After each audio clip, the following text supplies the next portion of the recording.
La Plata es un ejemplo de planificación urbana. Fue concebida como ciudad del futuro, alejándose de los cánones coloniales y privilegiando el pensamiento de los ambientalistas del siglo XIX. Su diseño urbano puede ser considerado como uno de los primeros basados en ideales republicanos. La Plata es una ciudad que se pensó desde cero, como una hoja en blanco. Yo soy Javier y estudio arquitectura. Hoy voy a recorrer La Plata. Tenemos que comenzar rescatando que la ciudad de La Plata no nace como una gesta espontánea, sino que fue proyectada, pensada y diseñada para ser una nueva capital. El problema que tenía la Argentina en 1880 y que venía desde buena parte del siglo XIX era tener una capital nacional. Es decir, se había debatido si tenía que ser Buenos Aires, si tenía que ser Córdoba, Rosario. Finalmente se decide en el 80 la capitalización de Buenos Aires después de una cruenta lucha, pero el problema pendiente que queda es que la provincia tenga una capital. En 1880, la ciudad de Buenos Aires se constituye como capital de la República. Es entonces que Dardo Rocha, gobernador de la provincia de Buenos Aires, impulsa la construcción de una nueva ciudad capital como sede administrativa para la provincia. La idea podría estar rondando la de refundar una capital en un pueblo o ciudad existente, o la de directamente desarrollar un nuevo proceso urbano a partir prácticamente de la nada. Esta en definitiva fue la posición que mantuvo y llevó adelante Dardo Rocha, quien en 1881, designado gobernador de la provincia, impulsó un verdadero plan que abarca aspectos políticos, económicos y particularmente urbanísticos y arquitectónicos. La Plata fue fundada en 1882. El ingeniero Pedro Benoit dirigió el equipo técnico que trazó los planos de la ciudad. La Plata en realidad es un modelo de la ciudad de mediados del siglo XIX, es decir, hay pocas ciudades en el mundo construidas con esas características. Hay muchos proyectos, pero la mayoría no se hicieron. En ese sentido, La Plata es modélica, es decir, una ciudad estructurada a partir de una trama con cruce de diagonales y de bulevares, con una serie de edificios públicos que definen una presencia muy fuerte del Estado, que le dan una organización a partir de una serie de ejes. En realidad hay pocos modelos. Algunos de los elementos principales del proyecto inicial no terminaron de concretarse.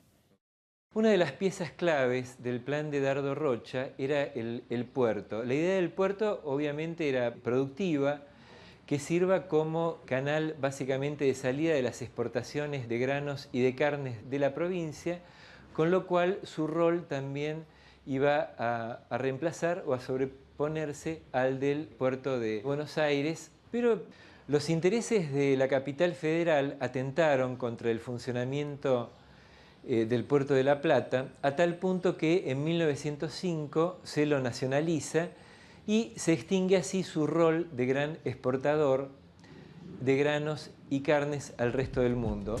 Tras la nacionalización del puerto de La Plata y la inauguración de un nuevo puerto en Buenos Aires, el puerto platense nunca alcanzó los niveles de actividad comercial para el que fue proyectado originalmente. Este es un plano muy interesante que nos muestra cómo era la ciudad en 1888, un plano hecho por el Departamento Topográfico, que si bien se puede ver que el cuadrado original fundacional está presente, la ciudad ha crecido alrededor de un núcleo que va de la calle 13 a la calle 1, y la mayor parte de los otros espacios se mantiene vacío. Ha desaparecido un elemento que era central en el proyecto original, que era un canal que debía llevar, hacer un contacto directo entre el puerto, ese puerto que se estaba construyendo al mismo tiempo, y la ciudad. En 1890, la nueva ciudad cae en una profunda decadencia. Los bancos quiebran, la ciudad no crece y las ideas iniciales de transformar a La Plata en una gran ciudad van cayendo en el olvido. Recién La Plata va a tomar un nuevo sentido a partir de 1905, cuando se funda la universidad. La visión de Joaquín B. González de fundar una universidad moderna, distinta a la de Córdoba, distinta a la de Buenos Aires, va a hacer que La Plata lentamente vaya encontrando otras funciones, no solo ser una pequeña capital burocrática, sino empezar a pensarse de otra manera. Es muy curioso que el proyecto de universidad no existía originalmente. O sea, Rocha no había pensado en una ciudad universitaria. La idea de la ciudad universitaria nace mucho después y es lo que le va a dar sentido verdaderamente a la ciudad en los años posteriores. A partir de allí se inicia el proyecto de la universidad, que va a ir engrandeciéndose, va a ir retomando otras estructuras que estaban en la ciudad que pertenecían a la provincia, como el Museo de Ciencias Naturales, el Observatorio, y van a ir creando una universidad que en las primeras décadas del siglo XX va a ser un ejemplo, un modelo en toda América Latina.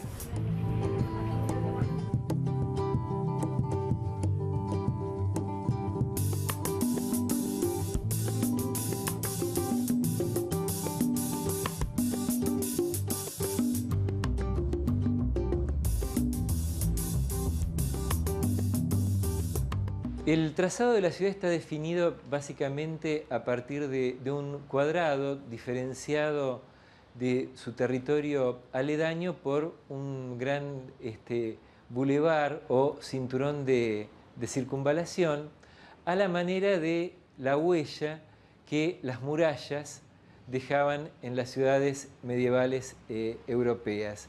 Eso define básicamente un cuadrado surcado por un sistema de calles que se cortan a 90 grados, formando una cuadrícula relativamente regular y a su vez surcado por dos diagonales. Para mí es como una ciudad estudiantil de estudiantes. Uno cuando viene a La Plata generalmente a estudiar, lo primero que conoce, bueno, por ahí es la facultad, y a mí me pasó que vine a la facultad y después tenía que volver al departamento donde vivía y dije, bueno, ahora no sé ni cómo agarrar. Me dijeron que hay números, calles, avenidas y me dijeron, es como la batalla naval. Es 3:47, 9:51, chao. Si vas para allá resta, si vas para acá suma. La ciudad de La Plata tiene una trama de calles a 45 grados, que son las famosas diagonales.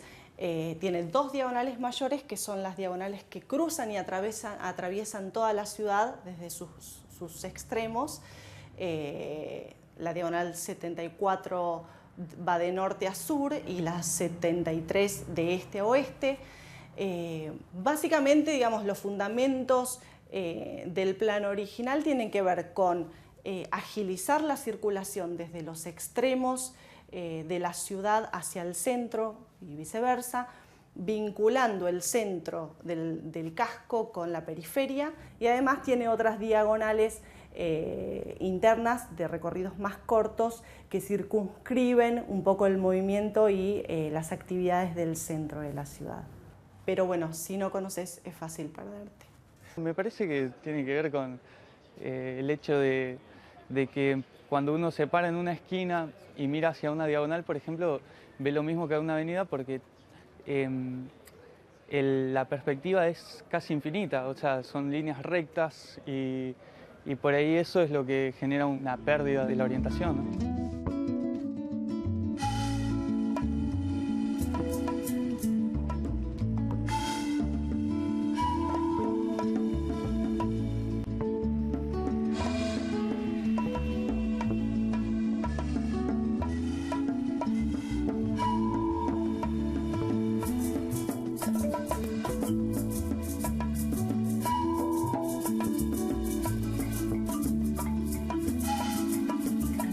La primera vez que llegar a las 8 esquinas, digamos, cuando llegué y que me encontré con 8 esquinas, no sabía para dónde ir. La primera que llegué a La Plata y ahí se me confundió un poco. Pero hay que cuadrar la cuadrícula y listo. Las diagonales después hay que aprenderlas a usar nada más. Yo creo que los estudiantes al principio tienen esa cuestión y ese temor. De hecho, tratan de transitar por ahí por espacios que no tomar una diagonal hasta en tanto no empiezan a reconocer el espacio. Con el tiempo, cuando uno va entendiendo, te genera esta cuestión, esta ventaja de llegar más rápido, trasladarte, digamos, más rápido de un espacio al otro si tomas una diagonal. Primero fui derecho hasta 10 y después fui hasta 62 y me dijeron, no, pero tenías un diagonal. Y ahí empieza la historia, después, bueno, llegas a un diagonal y te dicen, no, doblás en una que por ahí era para otra parte, hasta que te cuesta agarrarla en la mano, pero una vez que la agarras en la mano te das cuenta que es mucho más práctico. Los diagonales están buenos. Hasta es es difícil que la gente no tome una diagonal. Pareciera que llegan con tanto miedo, con esta cuestión, no quiero agarrar una diagonal, y terminás seguramente en una diagonal. Y después es difícil indicarles cómo salir de la diagonal. Pero bueno, una vez que uno entiende, lo que pasa, tal vez los platenses tenemos muy visto y muy internalizado esta cuestión del plano, de cómo es. Tal vez el que recién llega a la ciudad le cuesta un poco más entenderlo. Una vez que lo entendés, tiene muchísimas ventajas el tema de la diagonal, y en el caso de que llegues a un lugar, te pierdas, párate en una plaza, trata de determinar cuáles son las calles que se cortan en ángulo recto, y toma una de esas y empieza a contar para no perderte. Pero sí, está el hecho de que te encontrás por ahí con una diagonal y te puede generar una confusión. Nada que no se pueda arreglar en la siguiente cuadra. La ciudad de La Plata básicamente es una cuadrícula simple, magníficamente simple. Digo, es una cuadrícula de calles y avenidas, plazas y diagonales que van generando una secuencia muy equilibrada de espacios llenos y vacíos. Es una ciudad que tiene calles de 18 metros de ancho, con cada 6 calles existe una avenida de 30 metros, y en el cruce de avenida, en todos los cruces de avenidas existen plazas. Es muy positivo el tema de la parquización, que todas las calles tengan muchos árboles y de distintas especies. Las plazas es como que tiene una concepción del espacio urbano que no aparece en otras ciudades que por ahí son pensadas de otra manera. Creo que responde también un poco al momento en el que fue hecha y a los ideales del momento. El trazado de La Plata y la proliferación de espacios verdes responden a la preocupación de la época, la prevención de enfermedades y epidemias propia de los higienistas del siglo XIX.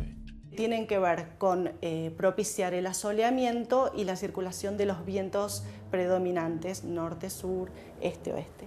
El plano de La Plata, en realidad, el proyecto de La Plata está imbuido de estas ideas higiénicas. Hay en origen una, según han estudiado algunos investigadores, una relación muy directa con una novela de Julio Verne que habla sobre una ciudad moderna, una ciudad higiénica, donde no hay epidemias, porque bueno, prácticamente el trazado urbano, la organización, la salubridad ayudan a que desaparezcan las enfermedades. Rocha quiere hacer lo que Buenos Aires no podía hacer, es decir, una ciudad con un trazado en el cual se incorporaran las ideas del higienismo, la ventilación, la libre circulación del aire, las arboledas, principios que se creía podían contener un grave problema que aparece a fin del siglo XIX, que son las epidemias.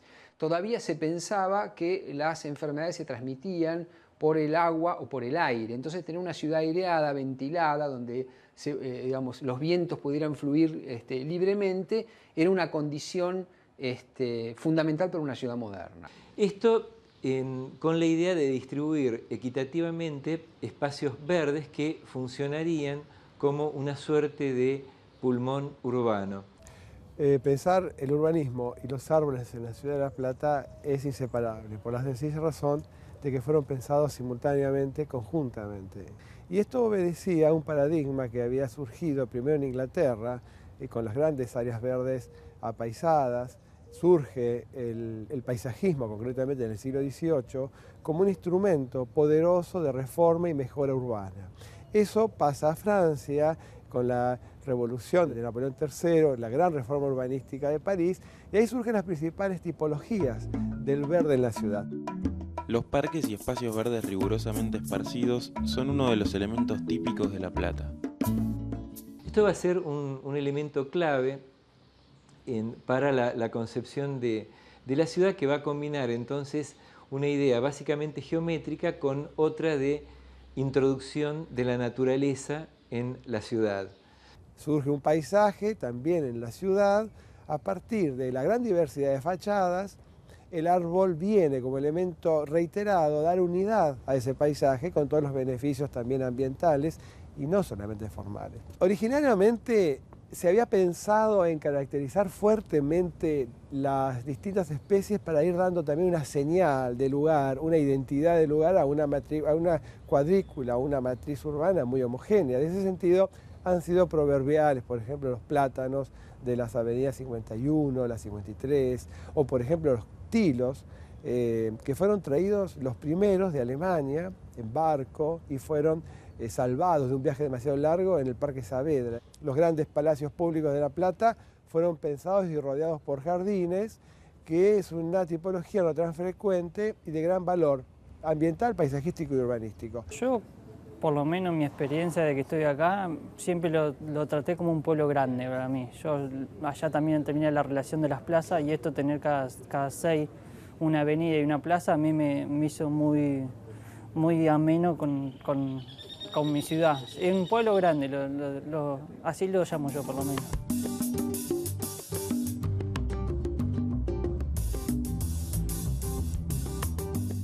Los edificios públicos fueron parte del diseño fundacional. Tanto en su ubicación como en su arquitectura pueden verse los valores republicanos. Estamos en el corazón de La Plata, en el centro geográfico de la ciudad, en el eje monumental que representa un poco la mayor aspiración arquitectónica de los fundadores, ¿no? Aquí encontramos una serie de edificios públicos, la municipalidad, la catedral, la casa de gobierno, la legislatura, el departamento de policía, que marcan, digamos, una secuencia que se uniría teóricamente a aquel canal que venía del puerto. Esto es interesante porque marca un cambio en la constitución de las ciudades argentinas. Nos muestra, digamos, la presencia del Estado, es decir, el Estado con sus edificios institucionales, sus nuevos programas que tienen que ver con una república, con una democracia, que son necesarios para la vida pública y que se establecen en edificios pensados exclusivamente para cumplir ese fin. El eje también nos marca una diferencia en relación a las ciudades tradicionales argentinas, coloniales, Buenos Aires o las capitales de provincia, que tenían una plaza central donde se nucleaban todas las instituciones políticas. Aquí esas instituciones están de alguna manera colocadas en este eje, es un eje que se recorre en carruajes originalmente en esos bulevares que acompañan el eje y además plantean una diversificación del poder, es decir, una plaza para el poder municipal, una plaza para el poder provincial, lugares específicos para la religión como la catedral o para la policía, digamos, va funcionalizando la ciudad. En la culminación del eje se encuentra la Catedral de La Plata, inaugurada parcialmente en 1932. Y la catedral además es un edificio importante porque es un edificio neogótico que marca de alguna manera todo el desarrollo que había tenido el neogoticismo en el siglo XIX en Europa, que es retomada aquí por Pedro Benoit. Y es un proyecto ecléctico dentro de la arquitectura medieval que retoma como fragmentos de diversas catedrales europeas. Eclecticismo en términos arquitectónicos es convivencia o mezcla de estilos, es decir, estilos que pueden aparecer en diversos edificios como aquí, es decir, la catedral gótica, el Renacimiento para la municipalidad, el dórico griego para el portal del cementerio, es decir, conviven una serie de estilos arquitectónicos en un mismo periodo histórico. Eso sería eclecticismo. Si uno compara la legislatura de Buenos Aires de entonces, o la Casa de Gobierno con las de La Plata, o la legislatura de La Plata, o la Catedral de Buenos Aires con respecto a la Catedral de La Plata, se va a dar cuenta que los edificios de La Plata están pensados a una escala monumental, que Buenos Aires no tenía. El pasaje Dardo Rocha ocupa el predio donde estuvo instalada la primera estación de ferrocarril. ¿Cuáles fueron las funciones del pasaje Dardo Rocha a lo largo de la historia de La Plata? Mira, comenzó siendo estación de ferrocarril, que las vías venían por Diagonal 80 y en esa manzana que está ahí doblaban, ingresaban aquí por una gran cubierta de acero y cristal, e inclusive tenía una manzana de playa de maniobras y de depósito adyacente. Y bueno, como estación de ferrocarril funcionó hasta que se inauguró la nueva estación que está sobre la Diagonal en 1906.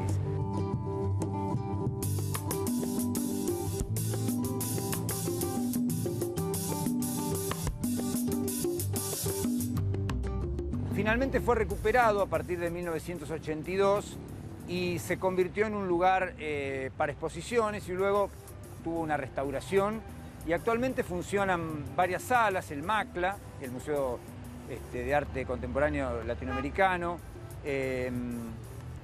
distintas salas para conciertos, teatro, etc. Realmente es un ámbito cultural de la ciudad. La Casa Curuchet fue proyectada como residencia particular y consultorio del Dr. Curuchet. Dada su importancia arquitectónica, hoy funciona en ella el Colegio de Arquitectos y está abierta al público.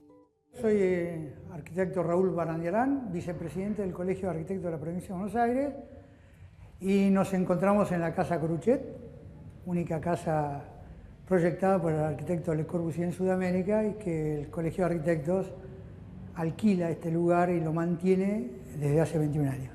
Le Corbusier fue un arquitecto suizo nacionalizado francés. Es considerado uno de los más claros exponentes de la arquitectura moderna y uno de los arquitectos que mayor influencia ha tenido en el siglo XX. La obra empieza en el año 49, una obra que duró varios años. Fue, como dije, proyectada por el arquitecto Le Corbusier a pedido del doctor Curuchet, un cirujano que quiso su casa además para atender. En este momento estamos en su consultorio. Y fue dirigida casi hasta su final, no sobre el final de la misma, pero casi hasta el final, por otro notable arquitecto argentino, que fue el arquitecto Amancio Williams.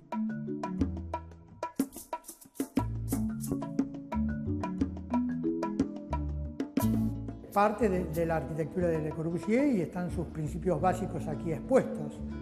La planta libre, las pilastras, la fachada continua, las rampas, los accesos. Toda la teoría de la arquitectura del arquitecto Le Corbusier está expuesta en esta casa.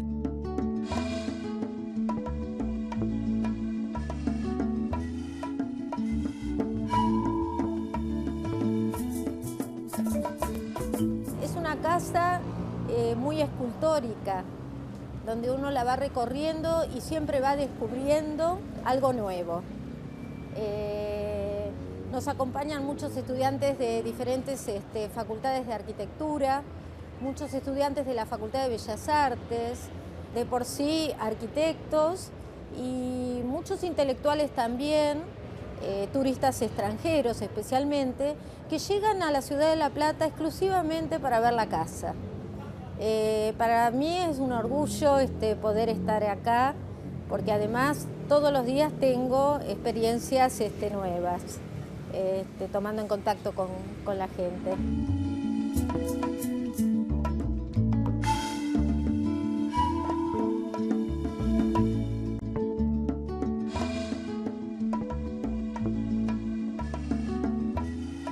Para los platenses, La Plata es un proyecto inconcluso, es decir, es como que esa visión original de hacer una gran ciudad moderna que prácticamente iba a doblegar a Buenos Aires, que se iba a quedar con las rentas de la aduana, no se produce. En realidad, la idea en el imaginario de los habitantes de esta ciudad es que algo quedó trunco, algo pasó, algo en algún momento le puso un pie en la rueda y el proyecto no pudo seguir avanzando. Y en ese sentido la universidad fue la que le terminó de dar identidad, que le terminó de dar un sentido a la ciudad que no lo ha perdido, lo ha acrecentado y hoy uno no puede entender esta ciudad sin la universidad. El casco urbano más o menos tiene unos 200.000 habitantes y 90.000 son estudiantes de la Universidad de La Plata. La Universidad de La Plata tiene 90.000 estudiantes, que la mitad somos del interior y de la provincia de Buenos Aires, del país.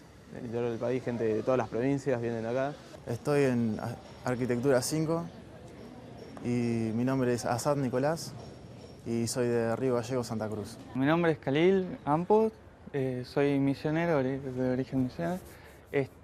Vivo en La Plata hace 15 años, más o menos.